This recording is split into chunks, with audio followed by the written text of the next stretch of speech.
We suffer more in our imagination than in our reality. नमस्ते my YouTube family, कैसे हैं आप सब? उम्मीद करती हूँ कि आप सब बहुत खुश होंगे। तो आज हम एक ऐसे साइकोलॉजिकल कॉन्सेप्ट के बारे में समझने वाले हैं जो आपको एक्सप्लेन कर देगा कि रात को सोने से पहले अधूरे काम ही क्यों याद आते हैं और हम ओवर थिंकिंग का शिकार क्यों बन जाते हैं। तो चलिए फिर आज की वीडियो शुरू करते हैं। आज की वीडियो का गोल बहुत ही सिंपल है। मैं चाहती हूँ कि इस वीडियो के खत्म होने तक आप अपने ब्रेन को समझना शुरू कर दें, क्योंकि किसी भी प्रॉब्लम के सॉल्यूशन के लिए हमें सबसे पहले उसका रीजन जरूर पता होना चाहिए। और आज हम ब्रेन के इसी हिडन पैटर्न को डीकोड करने वाले हैं। तो क्या आपके साथ भी ऐसा होता है कि आप कुछ काम कर रहे हैं और फिर आपका ब्रेन आपको अनफिनिश्ड काम याद दिलाता रहता है? जैसे कि आप अपना ऑफिस का काम कर रहे हो या स्टडी कर रहे हो और तभी आपको याद आता है कि लॉन्ड्री के किए हुए कपड़े अभी फोल्ड करने बाकी हैं, या फिर आप वीकेंड पे रिलैक्स कर रहे हो और तभी आपका ब्रेन आपको उस इम्पेंडिंग टास्क के बारे में याद दिलाता है जो फ्राइडे को आपने इनकम्प्लीट छोड़ दिया था। तो फ्रेंड्स, पता है आप अकेले नहीं हो। ये पैटर्न बहुत ही कॉमन है और ये सब में होता है। और मेरे साथ तो ये ज्यादातर तब होता है जब मैं रिलैक्स करने जाती हूँ, तभी मेरा ब्रेन सारे पेंडिंग टास्क के लिस्ट लेके सामने खड़ा हो जाता है और मैं मेंटली रिलैक्स ही नहीं कर पाती, मेंटली एग्जॉस्टेड फील करती हूँ। इस पैटर्न को हम कहते हैं ज़िगार्निक इफेक्ट। इसे पहली बार 1927 में ब्लूमा ज़िगार्निक नाम की एक रशियन साइकोलॉजिस्ट ने ऑब्जर्व किया था। उन्होंने रेस्टोरेंट में देखा कि वेटर्स अनपेड ऑर्डर्स की डिटेल्स तो बहुत अच्छे से याद रखते थे, लेकिन जैसे ही कस्टमर उसका बिल पे कर देता था तो वेटर्स उन डिटेल्स को भूल जाते थे। इसका मतलब है हमारा ब्रेन इनकम्प्लीटेड चीजों को कंप्लीटेड चीजों से ज्यादा इंपॉर्टेंस देती है। तो ये ज़िगार्निक इफेक्ट काम कैसे करता है? जब भी आप कोई काम स्टार्ट करते हो पर वो किसी भी रीजन से फिनिश नहीं होता, तो वो अनफिनिश्ड काम हमारा ब्रेन एक्टिव मेमोरी में स्टोर करके हमें बार बार रिकॉल करवाता रहता है कि इसको फिनिश करना है। इसलिए जब भी आप किसी दूसरे काम में भी शिफ्ट हो जाते हो, तब भी ब्रेन उस पहले वाले पेंडिंग टास्क को आपको याद दिलाता रहता है। और इसी चीज का फायदा एडवर्टाइजर्स और मार्केटर्स उठाते हैं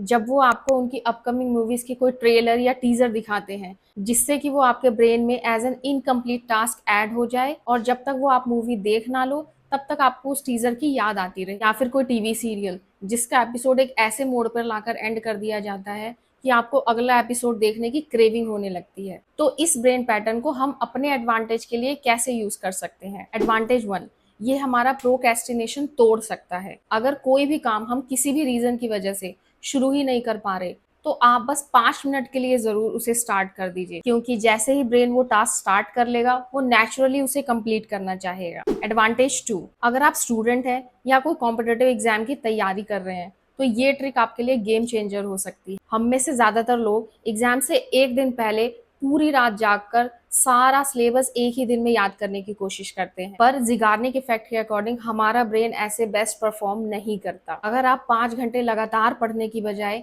1 घंटा पढ़कर बीच में 10-15 मिनट ब्रेक लेकर और फिर दोबारा 1 घंटा पढ़ते हैं, तो आपका ब्रेन उस इंफॉर्मेशन को बैकग्राउंड में प्रोसेस करता रहता है। यानी जब आप ब्रेक भी ले रहे होते हो तब भी आपका ब्रेन उस इंफॉर्मेशन पे काम कर रहा होता है। इसी वजह से शॉर्ट स्टडी सेशंस और regular breaks long cramming session से बहुत ज्यादा इफेक्टिव माने जाते हैं। और ये ट्रिक आप अपना कर देखना। अगर कोई फॉर्मूला आपको याद ना हो रहा हो तो उसे बस 3-4 बार पढ़कर छोड़ दो, ब्रेक ले लो, पानी पी लो, चाय पी लो, और फिर थोड़ी देर बाद आप नोटिस करेंगे कि आपका ब्रेन उसी फॉर्मूले को साइलेंटली रिपीट कर रहा है। इसलिए अगली बार एग्जाम के प्रिपरेशन करते वक्त ज्यादा देर तक पढ़ने पर फोकस मत करना, स्मार्ट तरीके से पढ़ने पर फोकस करना। एडवांटेज 3, जैसा कि मैंने बताया, इस साइकोलॉजी का use Netflix, movie intervals, TV serial सब करते हैं और इसको क्लिफ हैंगर भी बोलते हैं, जिसमें हम टू बी कंटिन्यूड लिखकर यूजर को एक इनकम्प्लीट टास्क पर छोड़ देते हैं और फिर हम एज एन यूजर बोलते हैं बस एक और अगला एपिसोड। चलिए, ज़िगार्निक इफेक्ट के हमने फायदे तो बहुत देख लिए,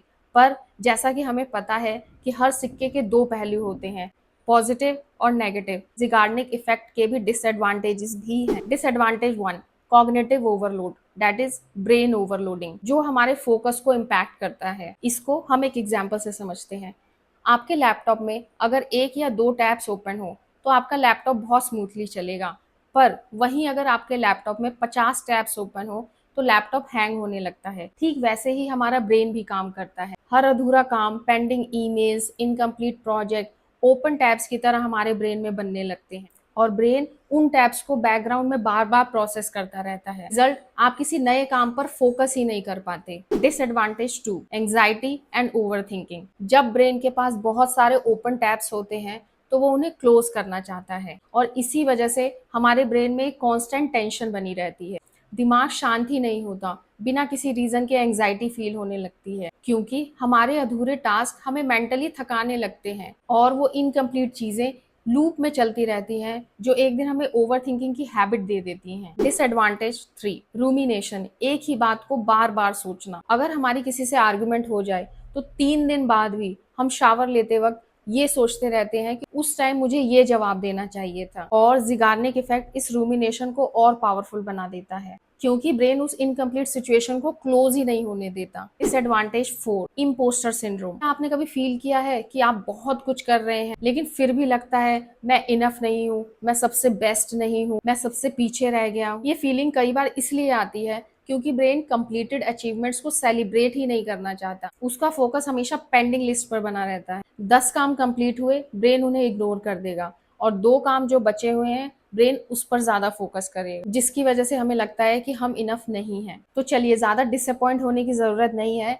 हमें पता है कि हर चीज के सॉल्यूशन है इस दुनिया में। तो चलो अब हम सॉल्यूशन भी जान लेते हैं कि इन डिसएडवांटेजेस के क्या सॉल्यूशन हो सकते हैं जिससे कि हम और ज्यादा प्रोडक्टिव बने और अपनी ओवर थिंकिंग को कम करें। Solution 1, brain dumping method. हमारा ब्रेन आइडियाज जनरेट करने के लिए बना है, स्टोरेज के लिए नहीं। बट हम क्या करते हैं, हम किसी भी चीज को याद करने की कोशिश करते हैं, जैसे बिजली का बिल, किसी का टेलीफोन नंबर, और फिर हम बोलते हैं कि मेरा दिमाग बहुत बिजी रहता है। बिजी नहीं, वो ओवरलोडेड रहता है। इसलिए जब भी कोई टास्क या आइडिया आए तो उसे आप तुरंत लिख लो, डायरी में, फोन नोट्स में, अपने टू डू लिस्ट ऐप में। ऐसा करने से ब्रेन को सिग्नल मिल जाता है टास्क भूला नहीं गया है, हमने उस पर एक्शन लेकर उसे एक सेफ जगह पे स्टोर करके रख दिया है। और यहाँ सबसे इंपॉर्टेंट बात, एक दिन में आपके पास 20 टास्क जरूर हो सकते हैं पर उसमें से 2 या 3 इंपॉर्टेंट टास्क ही चूज करो क्योंकि लंबी टू डू लिस्ट मोटिवेशन का काम नहीं करेगी, वो और स्ट्रेस क्रिएट करेगी। ये पर्टिकुलर मेथड लाइक डायरी में लिखना मेरे लिए तो वंडर का काम करती है।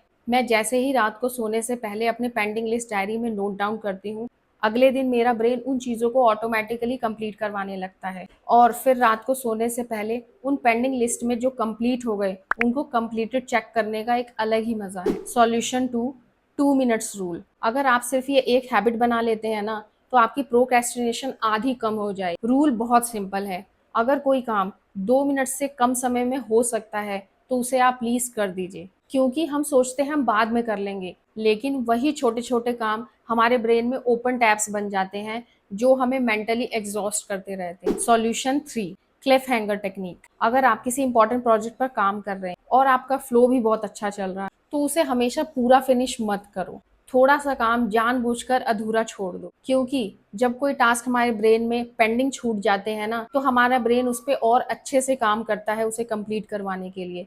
ये टेक्निक बहुत सारे क्रिएटर्स, ऑथर्स और राइटिंग प्रोफेशनल्स यूज करते हैं। चलिए आज की वीडियो यहीं कंक्लूड करते हैं। तो आज हमने समझा कि कई बार प्रॉब्लम हमारी मेमोरी की नहीं होती, हमारे ब्रेन में जो ओपन टैब्स है उनकी होती है। चलो अच्छी बात तो ये है कि अब आपको प्रॉब्लम भी पता है और उसका रीजन भी पता है और उसका सॉल्यूशन भी पता है। अगर आज की वीडियो से आपको कुछ नया सीखने को मिला हो तो इस वीडियो को लाइक जरूर कीजिएगा और अपने दोस्तों और फैमिली मेंबर्स के साथ शेयर जरूर करिएगा। मिलते हैं नेक्स्ट वीडियो में। राधे राधे।